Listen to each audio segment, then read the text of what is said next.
If you have a crescent-shaped birthmark on your neck, stop scrolling because this video might explain every nightmare you've ever had. What you're about to hear isn't just a creepy story, it's a forbidden chapter in history that was deliberately erased from public record. This is the haunting legacy of the Fenwick bloodline, a cursed family tree stalked by something that defies time, space, and human understanding. From mysterious deaths to whispers in sealed rooms, from missing children to ancient rituals, this story unravels a multi-century conspiracy buried beneath manor walls and government silence. If you're into dark family secrets, real horror history, supernatural bloodlines, and the kind of unsolved mystery that makes you question reality, then don't look away. This isn't fiction. This is the truth they tried to bury. And the scariest part? The bloodline might still be alive. In you. Welcome to the Fenwick curse. They warned us not to speak the name Fenwick, not because it was forgotten, but because it remembers. Hidden in dusty records, lost letters, and burned pages lies the true story of a family hunted across centuries by something ancient. Something patient. This isn't just lore. It's a blood-soaked breadcrumb trail stretching back to 1647, when Alaric Fenwick purchased a cursed estate for a price far too low and paid the difference in lives. Locals whispered of vanished owners, pagan rituals, and land where the veil thins between worlds. But Alaric didn't believe, until the walls began whispering back. This was the first crack, the first sign. And what came next would mark his bloodline forever, leading us to the night of the twins. If you've ever seen a crescent-shaped birthmark on your neck or someone else's and felt a chill for no reason, this video was made for you. Stop scrolling. Not out of fear, but because your bloodline may carry a truth too dangerous to ignore. Have you ever heard whispering when the room was dead silent? Dreamed of a place you've never been, a moss-covered well hidden in fog where something waits just beyond your reach? These aren't coincidences. They're symptoms.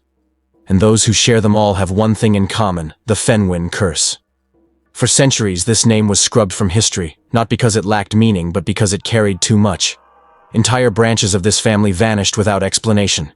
Records burned, properties sealed. But some stories refuse to stay buried. This isn't folklore. It isn't a creepypasta.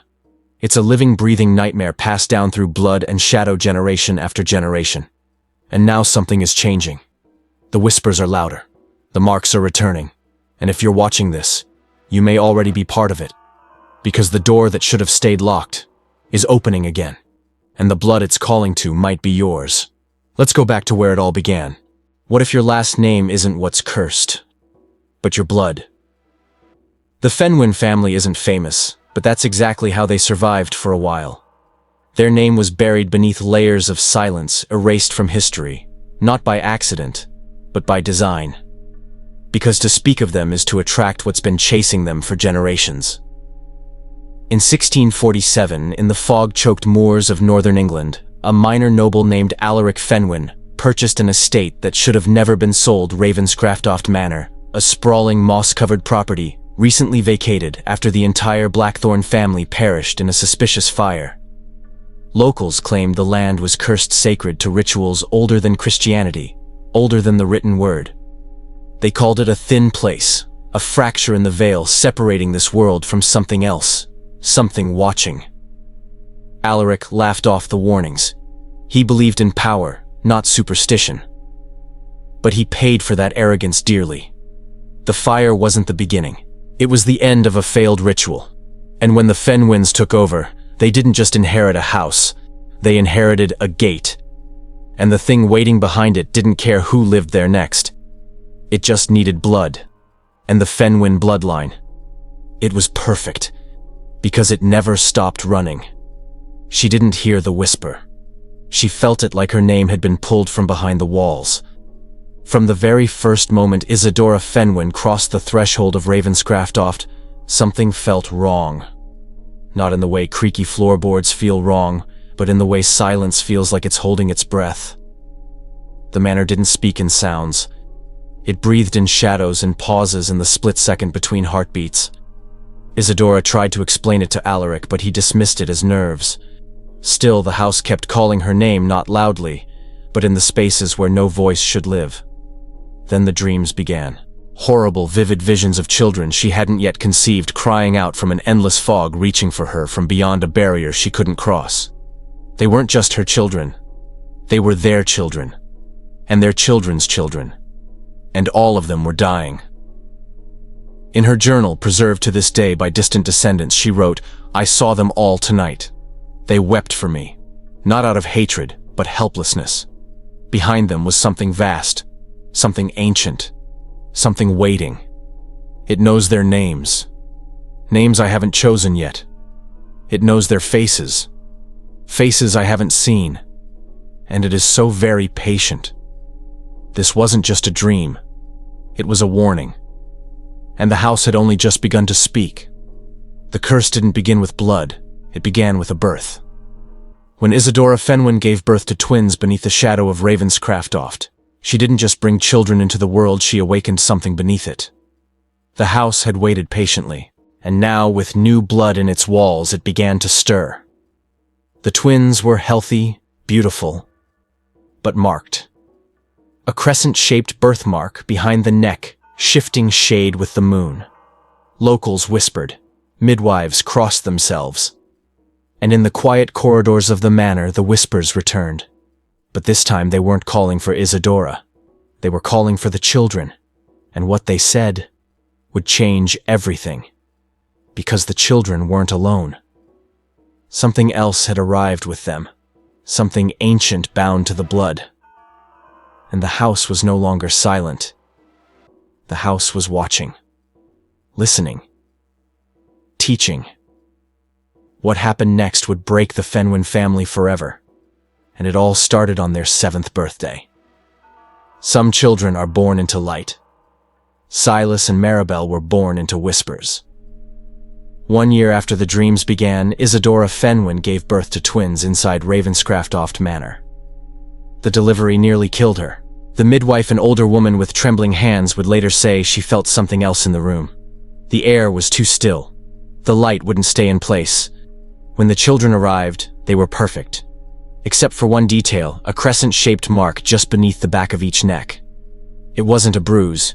It wasn't a birthmark. It was something that seemed to shift color depending on the phase of the moon. As they grew, the twins appeared healthy but wrong. They never cried. They rarely blinked. And by age 3, they spoke a language no one recognized, not even each other. Just to the walls. They'd disappear for hours into the forest surrounding the estate barefoot and silent, then return covered in mud and moss, whispering about the ones underneath. They claimed these things told them stories about futures that hadn't happened yet. No one believed them. But Ravenscraftoft did. Because the twins weren't just heirs, they were keys, and the door had started to open. She vanished without a sound, but her brother heard her screaming from beneath the ground. On the night of their 7th birthday, everything changed. The manor was quiet, wrapped in fog, and the garden party faded into laughter and candlelight. But Maribel Fenwick slipped away. One moment she was holding a red balloon, the next gone. No footprints, no broken branches, just silence.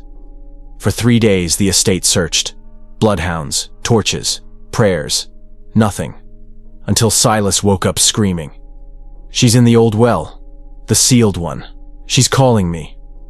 The well he spoke of had been locked for decades, its stone lid heavy enough that even 3 grown men struggled to shift it. Yet when they arrived, the cover was pushed aside as if by invisible hands. They looked down into darkness. What they saw broke them.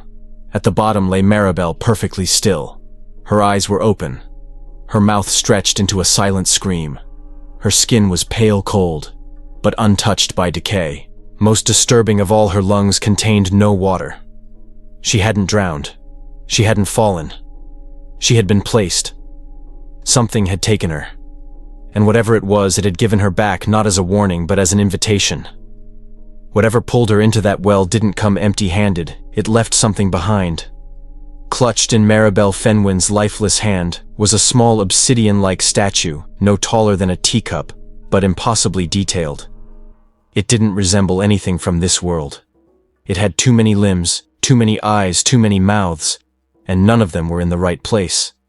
The carving pulsed with a slick, cold residue that never dried even by the fire.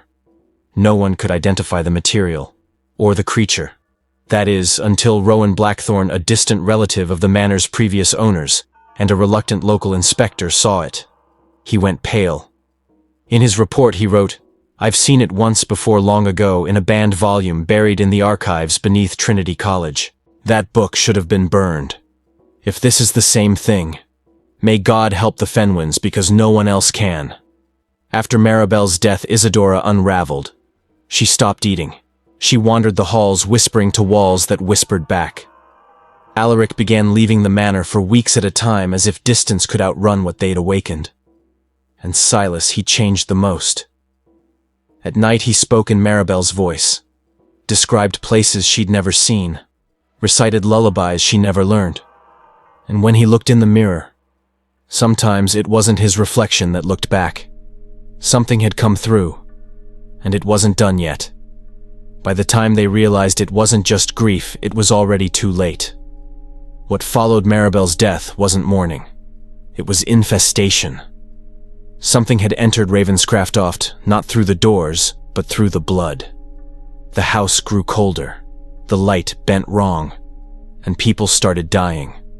Not from wounds, not from illness, but as if something had quietly turned them off. And at the center of it all was Silas. But he wasn't alone anymore. What happened next shattered the line between science and superstition, forcing Alaric to confront a truth no man of reason could ever accept. Because what they had inherited wasn't a curse, it was a doorway. And someone or something was trying to open it. They didn't die screaming. They died silent. As if something had quietly switched them off. 2 years after Maribel's death, the manor began to rot from within. It started with the servants. 5 of them in total, healthy one day, whispering nonsense the next. They spoke of the ones behind the veil, claimed to hear laughter in the cracks between thunder, swore the shadows in the mirrors were watching them. Then came the symptoms, crescent-shaped lesions blooming across their skin, like bruises from something beneath. A painful aversion to light, not like a rash but like sunlight, physically hurt them. Their pupils dilated until their eyes turned black. They wouldn't eat, wouldn't sleep. And then, they simply stopped. No convulsions, no final breath. Their hearts didn't fail. Their lungs didn't collapse. They just ceased. Their bodies were intact but empty. Like something had slipped inside, drained what it needed, and vanished before anyone noticed. The local physician called it unexplained systemic failure. But Isadora knew. She wrote in her journal, they weren't sick. They were claimed. And whatever claimed them was still inside Ravenscraft, still feeding, still waiting, watching the bloodline for what would come next. He thought he'd bought land. What he really bought was a gate. When Alaric Fenwin returned to Ravenscraft, he wasn't the same man. The deaths, the whispers, the decay, none of it could be ignored anymore. Desperate for answers, he turned to the only place he once mocked, the archives beneath the old chapel. There he found journals, charred, hidden, blood-stained, belonging to the Blackthorne family, the estate's previous owners, who'd all perished in a fire. But the fire, Alaric discovered, was no accident. It was the final spark of a ritual that had failed. Because Ravenscraft wasn't just haunted, it was built atop what the Blackthorns had called a thin place, a site where the veil between worlds was nearly transparent. A fault line between our reality and something ancient, cold, and sentient. The Blackthorns hadn't been mad. They had been gatekeepers, sacrificing blood to keep the doorway sealed. And when they died, the door began to open. Alaric, a man of logic and science, collapsed reading those pages. It's not a metaphor, he whispered. It's a design. This house, it's a lock. And my family is the key. But it was already too late. The lock was turning. When the door opened, he didn't run, he offered his blood to seal it shut. Alaric Fenwin was a man of reason, but reason had failed him. Logic had no answer for silent deaths, for statues that breathed, or for children speaking in dead tongues. And so, On the winter solstice of 1656, the longest night of the year, he turned to something older than science sacrifice. Using the forbidden notes left by the Blackthorns, Alaric devised a ritual meant not to destroy the doorway beneath Ravenscraft, but to force it shut, permanently. He called it the Binding Spiral. The instructions were clear: blood from the line that opened the gate must be given freely in full to close it. Isadora and Silas, bound by desperation, agreed to participate. That night, in the manor's cellar directly above the thinnest part of the veil, they began. By morning, Alaric was gone. His body lay at the center of a perfect spiral of salt ash, and blood hands crossed over his chest, eyes open and empty. Isadora and Silas survived, but both awoke with new crescent marks etched into their palms, black as ink, immune to time. The ritual had worked. The door was shut, but not locked. And the thing behind it had tasted Fenwick blood. It would not forget. Blood sealed the door, but it didn't end the story. It only bought time. Ravenscraft grew silent, but not still. The whispers didn't stop. They just waited. And the thing behind the veil, whatever it was, had memory. It had tasted the Fenwick line. And now it wanted more. Isadora knew what came next wasn't just haunting, it was hunting. So she made a plan. Not to fight, but to scatter. Because if the bloodline stayed together, the door would open again. What follows is the most desperate chapter in this cursed family's history, one that rewrote their identities, shattered their legacy, and left generations in the dark about what they truly are. But darkness never forgets. And neither does the thing on the other side. We closed the door, but we never locked it. That's what Isadora Fenwick wrote with shaking hands in her final journal entry before fleeing Ravenscraft. She described the ritual as incomplete, not a banishment, but a delay. Alaric's sacrifice hadn't ended the threat. It had only fed it. And now the entity behind the veil had a scent. Their scent. Fenwick blood. It had tasted what lay on this side, and it remembered. The shadow, she wrote, waits with patience no human can comprehend. It watches through mirrors, through dreams, through silence. It knows our names. It will follow our children. And their children. Until we scatter. Until our line is so thin, so diluted, that it can no longer find us. Isadora's words shattered any illusion of safety. The enemy wasn't just supernatural. It was intelligent, strategic. This wasn't a haunting. It was a hunt. And the only way to survive was to vanish. Not as individuals, but as a family. As a name. The Fenwick legacy couldn't be passed on. It had to be hidden, broken apart, erased. Because one reunion, one mistake, and the door would swing wide open. Forever. We must scatter. We must dilute the blood. We must never gather again. That was Isadora Fenwick's final command, a desperate plea written in trembling ink, knowing the weight it carried. This wasn't just about survival. It was about containment. She realized that the bloodline itself had become a beacon, a signal the entity could follow across time and space. The more Fenwick blood in one place, the louder the signal became. A reunion would be a summoning. A family gathering could become a gate. And so Isadora gave her son Silas a mission: vanish. Assume new names. Hide among strangers. Marry into other bloodlines. Leave no trace. She used what remained of the Fenwick fortune to send their descendants across continents, never revealing the truth until it was too late to turn back.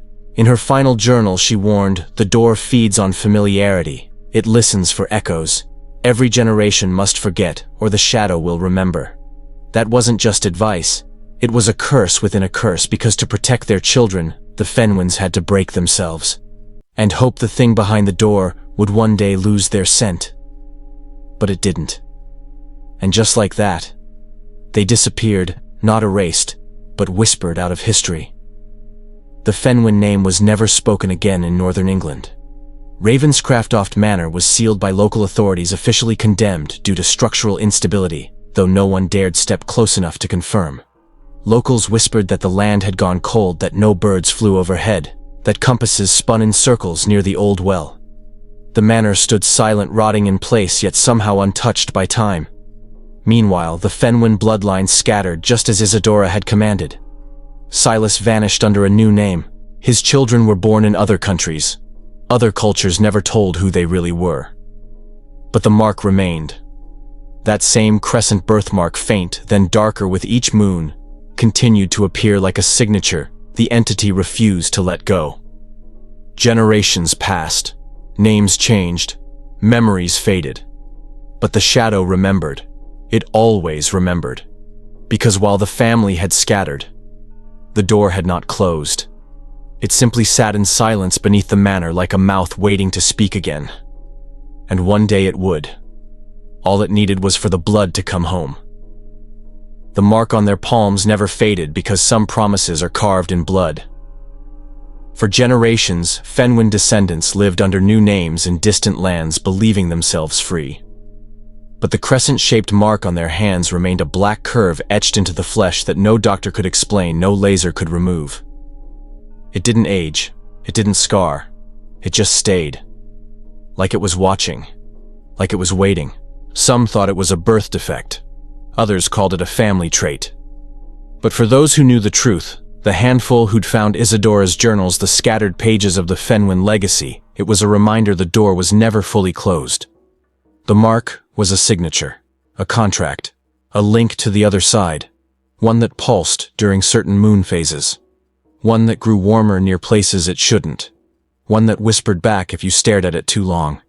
It wasn't just skin, it was a beacon, a whisper across generations saying, "We remember."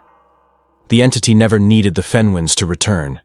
It had already left something behind with every marked child, and when the time came, it would call them home.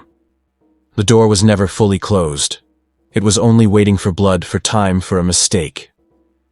Beneath the ruins of Ravenscraft, buried under stone and silence, the gate still breathes. Not with air, but with memory. It remembers every ritual, every sacrifice, every whisper that has ever echoed through its cracks. And beyond it, something waits. It has no name because names are too small for what it is. It doesn't move through time, it devours it. It doesn't sleep, it studies. It has waited longer than civilization, feeding only when the bloodline draws too close, when the marks align, when curiosity overrides caution. It has no need to rush, because it knows what we forget, blood always returns to its source. The Fenwick line is thinning, yes, but it is also circling back. Every generation born with the mark is one step closer to reunion. And when enough pieces of the bloodline come together again by accident or by design, the door will not need to open. It will swing wide. Because the thing on the other side was never gone. It was just waiting for the right key. And the key is us. The bloodline survived. But survival was never the end game. It was just the beginning of the next phase. For centuries, the Fenwick name vanished into silence, hidden under new surnames diluted across nations. But blood doesn't forget, and neither does the thing behind the veil. Now something has shifted.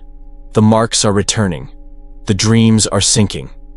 Across continents, descendants who don't even know they're connected are seeing the same well, hearing the same whispers, feeling the same pull towards something ancient. And this time, the shadow isn't waiting. It's calling them home. They change their names, but not their fate. The Fenwick descendants now walk the world under different banners. Foster Fontaine Fraser and dozens more, unaware that the blood in their veins hums with a frequency older than language. From Boston to Marseille, Edinburgh to Singapore, they carry fragments of a legacy too dangerous to remember. Most live ordinary lives, teachers, engineers, writers, mothers, never knowing that their recurring nightmares, their inexplicable fears of mirrors or wells or dark staircases, are echoes of something buried deep in their genetic code. Some have the mark, some don't, but all are connected. And the entity doesn't need them to know in order to find them. It just needs them to exist. Because the curse was never about belief, it was about blood. And that blood is waking up. Across continents, across generations, the scattered branches of the Fenwick tree are bending toward each other, unknowingly reaching for the same root, the same origin. And if too many connect, if the bloodline converges once again, the door will not be content to whisper. It will roar. The whispers are no longer isolated. They're sinking like something ancient is testing the volume knob. All across the globe, descendants with no knowledge of Ravenscraft are beginning to see, hear, and feel the same things. Children drawing identical symbols before they can write. Teenagers sleepwalking into the woods with no memory, and dreams the same dream of a sealed stone well surrounded by fog. In Ohio, a young girl named Eliza Foster was found drowned face down in a puddle, barely an inch deep. Witnesses swore her reflection didn't show the sky above, but something else looking back. In Scotland, Reverend Malcolm Fraser descended from the line that once turned to faith, confessed to his congregation that his dead sister appeared at the foot of his bed. She looked the same, he whispered, except her eyes. Her eyes were bottomless. The psychiatrist said stress. The church said hallucination. But we know better. These aren't isolated events. They're activation points, moments where the bloodline brushes up against the edge of what's been watching. The entity isn't knocking. It's slipping through the cracks, and the cracks are spreading. You can't fight what you don't understand, so they began to understand. Dr. Elizabeth Blackwood, a folklore scholar with blood ties to both the Blackthorn and Fenwick lines, was the first to see the pattern forming. When whispers turned to deaths and symbols reappeared across continents, she knew it wasn't random. It was a resurgence. She formed a hidden collective called the Scattered Ones, a loose global network of marked descendants who tracked anomalies, cross-referenced dreams, mapped connections, and shared protection rituals through encrypted channels. Salt lines, iron rings, full moon isolation. They documented everything. But it wasn't enough. Because the shadow learned too. As the descendants adapted, so did the entity. Protective rituals stopped working. Cleansing symbols became corrupted. Marked children reported voices calling them by name, real names, not aliases. One member disappeared after opening a family heirloom. Another found their laptop displaying a message in an alphabet no one could translate. Except it somehow made sense. Dr. Blackwood wrote in her final report, "We thought it was reacting. It's not. It's evolving. And it remembers every time we try to run. Because the thing behind the veil doesn't fear light. It just waits for it to burn out." They called it a heritage retreat. But what it really was bait. In 2010, 17 individuals from different countries, none of them aware they shared the same ancestral thread, were invited to an exclusive, all-expenses-paid genealogical retreat in northern England. The location was never disclosed in the invitation. But once they arrived, satellite imagery confirmed the truth. Ravenscraft had been reopened. Within 48 hours, all 17 vanished. Phones dead. Security footage corrupted. No signs of struggle, just silence. A week later, the manor burned to the ground. Arson investigators found nothing but scorched stone and twisted beams, except for one anomaly. Ground-penetrating radar detected a perfectly circular void 30 feet in diameter directly beneath the ruins. Nothing could scan into it. No heat, no echo, no light returned. And every drilling crew that attempted to breach it reported the same thing: vivid nightmares, disorientation, voices whispering their names. They abandoned the site within days. The official report called it a sinkhole. But the Scattered Ones knew. That void wasn't a cavity. It was the mouth. And it had just taken its first full breath in centuries. The door is no longer ajar. It's breathing. And the children are listening. In the years following the Ravenscraft event, marked children, those born with the crescent-shaped birthmark, began reporting the same dream. A vast circular chamber.